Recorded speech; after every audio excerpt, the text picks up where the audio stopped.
And this is David Freeman, Schweitzer's Adult Discipleship Director.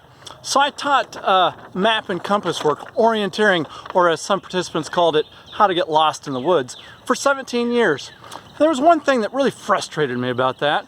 So I'd take hundreds of groups into the same area to orienteer. And this area had multiple options of ways to go, from the direct, easy path to all sorts of other more challenging options. And what I noticed was groups that had a lot of hope and panache and were using good group dynamic decision-making processes sometimes chose good paths and sometimes chose bad, the most horrible, challenging path. And maybe perhaps a little more frustrating than that was groups that had just terrible group dynamics, terrible attitudes, full of despair, just whining and complaining.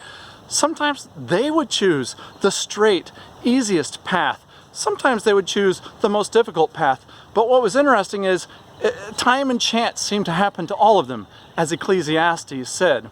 So what helped me get over that frustration was realizing the groups who had hope, even if they were walking through thorns, had a better time than the groups who had despair, walking on the easy path.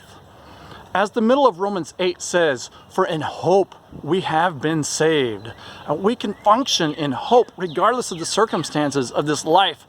And as easy as that is for me to say, and I've taught it, I still struggle with despair sometimes. I memorized the last few verses of Psalm 27, not out of a desire to memorize it, but because I was crying over it. I would have despaired unless I had believed that I will see the goodness of the Lord in the land of the living. Wait for the Lord. Be strong and let your heart take courage. Yes, wait for the Lord. That's Psalm 27's way of saying, no matter what the circumstances, you can thrive with hope.